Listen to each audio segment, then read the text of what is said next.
हरे कृष्ण। नागानां च यथा शेष पक्षिणां गरुड्यथा देवानां च यथा विष्णु वर्णानां ब्राह्मणो यथा वृक्षाणां च यथा अश्वत्थ पत्राणां तुलसी यथा व्रतानां च तथा गोपियो वराजा एकादशी तिथिः। गर्ग संहिता में नारद मुनि राजा बहुलाश से कहते हैं कि हे गोपियों, जैसे नागों में शीश, पक्षियों में गरुड़, देवताओं में विष्णु, वर्णों में ब्राह्मण, वृक्षों में पीपल और पत्रों में तुलसी दल सबसे श्रेष्ठ है, उसी प्रकार व्रतों में एकादशी तिथि सर्वोत्तम है। हिंदू नववर्ष की पहली एकादशी यानी कामदा एकादशी। जी हाँ, आप सबको जानकर आश्चर्य होगा कि हमारा नववर्ष 1 जनवरी से नहीं बल्कि चैत्र मास के शुक्ल पक्ष की प्रतिपदा तिथि से आरंभ होता है और इस वर्ष की सबसे पहली एकादशी है कामदा एकादशी। चैत्र मास के शुक्ल पक्ष में आने वाली यह एकादशी अत्यंत पुण्य फल प्रदान करने वाली है। इस एकादशी का पालन करने से व्यक्ति ब्रह्म हत्या जैसे जघन्य पाप कर्मों से भी मुक्त हो जाता है। यह एकादशी न सिर्फ मनुष्य की भौतिक इच्छाओं को पूरा करती है, अपितु उसकी श्रद्धा और नियम पूर्वक पालन करने से व्यक्ति को परम आध्यात्मिक गति भी प्राप्त होती है। ऐसी परम पवित्र एकादशी तिथि इस बार 19 अप्रैल 2024 शुक्रवार के दिन है। किसी स्थान पर आपने यह सुना हो कि कामदा एकादशी 18 को भी है और यह सुनकर आपके मन में संशय भी आ रहा होगा कि आखिर कामदा एकादशी का पालन 18 को करें या फिर 19 को। तो चलिए आपके संशय को हम समाप्त करते हैं।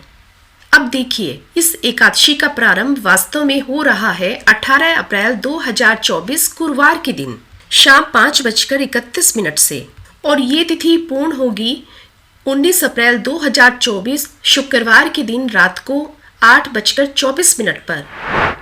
लेकिन जैसा कि आप जानते ही हैं कि हमारे हिंदू कैलेंडर के अनुसार हमारे लिए किसी भी तिथि को निर्धारित करने के लिए सूर्य देव का उपस्थित होना अत्यंत ही आवश्यक है।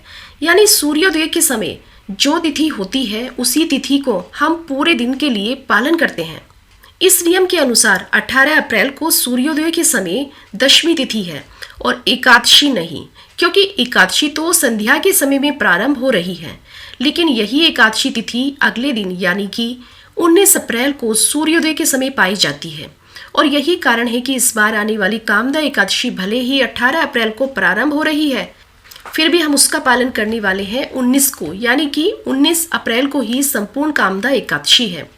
उत्तर भारत के समय सारणी के अनुसार एकादशी के दिन प्रातः ब्रह्म मुहूर्त का समय है सुबह 4:18 पर। सूर्योदय होगा प्रातः 5:54 से और उसी समय पर एकादशी व्रत का पालन भी प्रारंभ होगा। अगले दिन एकादशी व्रत का पालन करने का समय है 20 अप्रैल 2024 शनिवार को प्रातः 5:53 से लेकर 10:15 के बीच। एकादशी पालन के इसी दिन दमन आरोपण द्वादशी तिथि भी आ रही है। दमनक आरोपण का यह पर्व विशेषकर जगन्नाथपुरी में प्रत्येक वर्ष मनाया जाता है। वह भी चैत्र मास के शुक्ल पक्ष की त्रयोदशी और चतुर्दशी तिथि पर। कहा जाता है कि इस दिन भगवान जगन्नाथ ने अपने ही जगन्नाथ वल्लभ उद्यान से उनका प्रिय दमन पुष्प चुराया था और भगवान की इसी लीला को याद करते हुए प्रत्येक वर्ष इस दिन भगवान जगन्नाथ, बलदेव और सुभद्रा जी को ध्यान पुष्प और उसके पत्तों से विशेष रूप से सजाया जाता है। इस दिन भगवान के विग्रहों को विशेष रूप से उनके जगन्नाथ वल्लभ उद्यान में लेकर जाते हैं और वहीं से उनके लिए इन पुष्पों और पत्तों का श्रृंगार किया जाता है। इस दिन इस दमन के पौधे को भी लाया जाता है। लेकिन हमने तो सुना है कि भगवान सिर्फ माखन की चोरी करते थे, तो फिर भगवान ने पुष्प की चोरी कब और कैसे की? तो आपको यह जानकर आश्चर्य होगा कि भगवान सिर्फ माखन और दिल ही नहीं चुराते बल्कि कटहल और दयान भी चुराते हैं। तो अगर आपको भगवान की इस लीला के बारे में नहीं पता है और आप यह कथा सुनना चाहते हैं तो हम आपके लिए 18 अप्रैल की शाम को यह कथा लेकर आएंगे। तब तक आप प्रतीक्षा कीजिए। लेकिन उससे पहले यदि आपने अभी तक वीडियो को लाइक नहीं किया है तो वीडियो को लाइक करके चैनल को सब्सक्राइब कर लीजिए और साथ ही साथ बेल आइकन जरूर दबाएं। जिससे कि भगवान जगन्नाथ की ये सुंदर लीला आप मिस ना करें।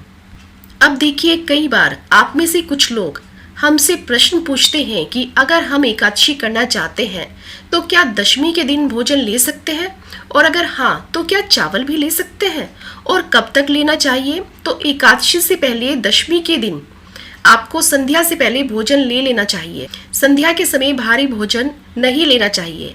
प्रयास करें कि हल्का फुल्का भोजन लें, और दशमी के दिन देर रात्रि में कुछ भी न खाएं। आप दिन में चावल ले सकते हैं। अब कई बार लोग पूछते हैं, क्या हम एकादशी के दिन प्रातः एकादशी तिथि प्रारंभ होने से पहले कुछ खा सकते हैं? बिल्कुल वैसे ही जैसा कि करवा चौथ व अन्य व्रतों में किया जाता है। तो इसका उत्तर है जी नहीं। वैदिक कैलेंडर के अनुसार दिन की शुरुआत ब्रह्म मुहूर्त से हो जाती है, इसलिए सही तो यही होगा कि आप एकादशी का आखिरी भोजन एकादशी से एक दिन पहले संध्या में ही कर लें। कभी कभी हमें यह भी कमेंट्स आते हैं कि अगर एकादशी पर निर्धारित पारण समय पर पारण ना किया जाए, तो इसका उत्तर हमारे शास्त्रों के अनुसार यह है कि अगर कोई व्यक्ति निर्धारित पारण समय पर एकादशी व्रत का पारण नहीं कर पाता है तो उसे उस दिन यानी द्वादशी के दिन भी पूर्ण उपवास का पालन करना पड़ेगा, और फिर तीसरे दिन जाकर वह पारण कर सकता है। इसलिए एकादशी व्रत संपूर्ण तभी माना जाता है जब आप उसका निर्धारित समय पर पारण भी करें। तो इसलिए इस बार कामदा एकादशी का पारण याद से 20 अप्रैल शनिवार को प्रातःकाल 5:53 से लेकर 10:15 के बीच जरूर कर लें। अगर आपको याद नहीं रहता है तो आप अपने मोबाइल में अलार्म या रिमाइंडर लगा सकते हैं। एकादशी को लेकर एक और महत्वपूर्ण प्रश्न कुछ महिलाओं द्वारा पूछा जाता है, वो यह है कि अगर कोई महिला गर्भवती है तो वह एकादशी का पालन कैसे कर सकती है। तो इसका उत्तर बेहद ही सरल है। एकादशी व्रत का सबसे महत्वपूर्ण कार्य होता है अपनी चेतना को, मन को श्री कृष्ण के प्रति केंद्रित रखना। इसलिए ऐसे कार्य करना जो आपको परम भगवान श्री कृष्ण जी के समीप रखते हैं। इसलिए गर्भवती महिलाओं के लिए एकादशी एक सुनहरा अवसर है जब वे अपने गर्भस्थ शिशु को गर्भकाल से ही अच्छे संस्कार प्रदान कर सकती है। इसलिए गर्भवती महिलाओं को एकादशी के दिन विशेषकर अधिक से अधिक हरे कृष्ण महामंत्र का जाप करना चाहिए। भगवान श्री कृष्ण की बाल लीलाओं को सुनना और पढ़ना चाहिए। इसके उपरांत भगवत गीता और श्रीमद् भागवत जैसे ग्रंथों का भी अध्ययन करते हुए अपनी शारीरिक स्थिति को ध्यान में रखते हुए भगवान के लिए फूलों की माला बना सकते हैं, भोग बना सकते हैं, तुलसी सेवा भी कर सकते हैं। आप भगवान की सेवा, पूजा, कीर्तन और मंगला आरती भी कर सकते हैं। जहाँ तक एकादशी उपवास की बात है तो गर्भवती महिलाओं के लिए भूखे रहना संभव नहीं है और इसकी सलाह भी नहीं दी जा सकती है। इसलिए उन्हें एकादशी के दिन संपूर्ण उपवास नहीं करना चाहिए। जब भी जरूरत पड़े तो वे एकादशी प्रसाद, फल, दूध से बनी हुई चीजें ले सकती हैं। यह प्रसाद वे दिन में किसी भी समय जब भी आवश्यकता लगे ले सकती हैं। लेकिन इन सब के साथ ही साथ सबसे पहले आप अपनी शारीरिक अवस्था को ध्यान में रखें। भक्ति को लेकर किसी भी प्रकार की भावुकता ना दिखाएं। अपने डॉक्टर से बात करें और उसकी सलाह के अनुसार जो प्रैक्टिकल है वही करें। सबसे महत्वपूर्ण है एकादशी के दिन आप अपने मन और चेतना को कृष्ण भावना में अधिक से अधिक लगाए रखें। हरे कृष्णा मंत्र का जाप करें। तो चलिए इस बार 19 अप्रैल 2024 को आने वाले कामदा एकादशी व्रत का निष्ठा और नियम पूर्वक पालन करते हुए अपने मन और जीवन को परम भगवान श्री कृष्ण के चरण कमलों में समर्पित करते हैं। हरे कृष्णा।